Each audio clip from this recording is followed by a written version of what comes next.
and the Americas are very mysterious. It's I mean, very comparable to Egypt, with just the amount of questions that haven't been answered is insane. And the Olmec world is fascinating.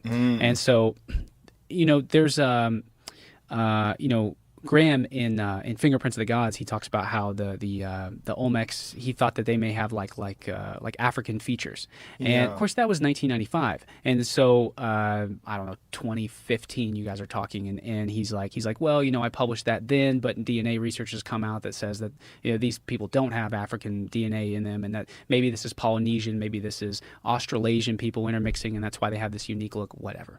But in the Olmec world, there's this monument that is actually called El Negro. And you look at it, and it's not an Olmec. It is an African man. And so I post about this on my X account, and I just kind of like list everything I've seen in the Olmec world. And I'm like, this is really fascinating. Maybe this is evidence of Africans who were in the Olmec world. And I hadn't seen this monument before I saw it in person, because you go in the Olmec realm or the region in Mexico, and you go to these museums and you look at the log or the ledger that people have been on, and nobody has visited this museum in the last 4 months, and before that it was 6 months before that, and these monuments just kind of sit underneath these metal roofs, to protect them from the rain, and it's like this completely lost civilization. Is there an image of this that's available online? Yeah. There we go. So if you pull up an Olmec head, you'll see that these guys are very different looking, and especially if you can get there we go. Look at okay, so that's so that's a regular Olmec head. So you can see that these are two different races of people. The Olmecs have very soft features, round faces, big eyes, big lips, kind of big noses. They have very soft features. And this El Negro monument has these high cheekbones, this defined jawline, this intense. But isn't there a lot of variety just in, like, let's just say Italians?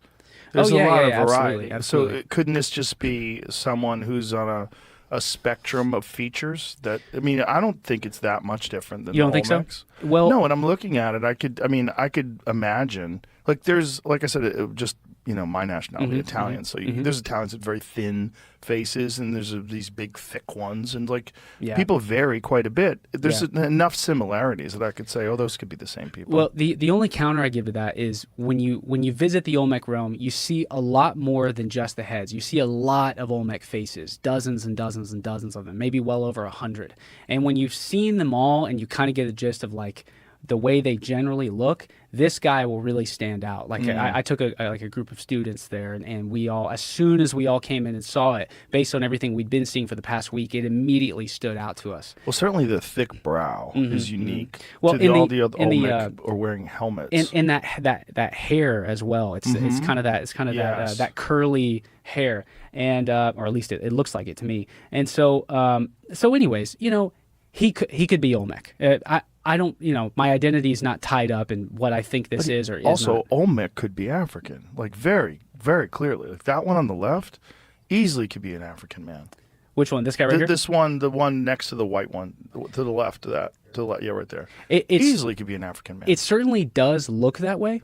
But I was on a plane to Mexico a couple months ago, and I was going into the Olmec realm, and I was like, I wanted to take a picture of this guy. I'm looking to the left of me, and he was an Olmec man sitting next to me, and he didn't look like any Mexican I've ever seen. There's something there with the DNA of the Olmec people that is definitely connected with something else that you don't see if you go to the Maya realm, that you don't see if you go to like Mexico City. They have something in their DNA. They have this very specific look about them, and I don't know exactly what it is, but I'm like looking, and I'm like, this is an Olmec guy next to me. So fascinating, because it clearly could have been African explorers that made it. Yeah, well, I'll tell you what.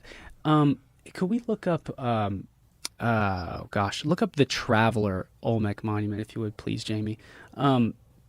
It's the Traveler. I want to call him, I think he's Monument 13. There's another one called Monument 19 that we should look at. But he's this man that's very clearly not, there we go, top left, the one that's on Reddit. In fact, this might be my post on Reddit. Yes, yes, sir. So this guy right here, all right. So this is really, really fascinating. So let's diagnose this. All right, so flags. Flags are invented, this is very unknown fact. flags are invented, or the first place that we have evidence for it is along the Nile Valley, on these pre-dynastic pots, which they're not the stone vases, but just like clay pottery. They would make little paintings on them, and people had these river boats that had these flags on them, and the flags would say what city you had come from or what village you had come from. And so flags are an old world thing. We don't have any evidence of flags in the New World. All right, he's also wearing a turban. He's got this big turban that's draping off the back of his head, and he very clearly has this distinct beard that's popping out. Now, Native Americans, sometimes they can, they're Asiatic. They have Asian DNA, and Asians don't really grow typically. Sometimes they'll grow the little stash and a little bit of a beard here, but they don't have that big thick beard that you would see, like in Europe or along the Mediterranean in the Middle East. And so this guy has this big thick beard, and then he's got boots on his feet as well.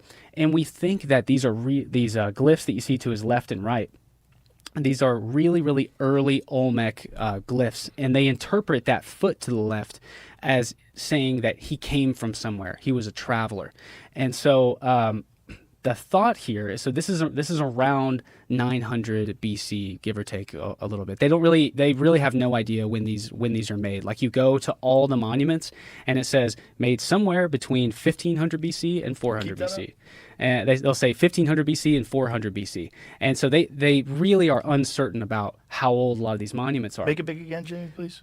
But if we shoot for dead center 900 BC, the Phoenicians out of the Mediterranean are launching these sailing expeditions around the coast of Africa. These are the ancient world's greatest sailors that we know of, and so there were like experimental archaeological or scientific, expeditions done that show if you would send one of these early Iron Age boats, or if you send any ship out of the gates of Hercules or the Strait of Gibraltar, and you send it out into the Atlantic, and it drifts just a little bit too far without turning south along the African coast, it will be carried by a current across the Atlantic Ocean down into the Bahamas, the Caribbean, and straight into the Gulf of Mexico. And if that had happened, if people who had looked like they're in the old world like this guy, if that had happened, somebody from the old world, the largest civilization at the time, the empire in this area, would have been the Olmecs.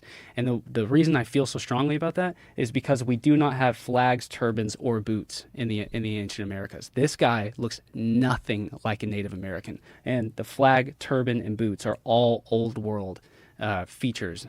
You know what's fascinating to me, too? The image on the lower right of the bird's head looks very similar to the carvings on Göbekli Tepe. Doesn't it? Yes, doesn't it? Very. The curve of the beak, that's not how birds' beaks look. Like, that's a very distinct style of artwork.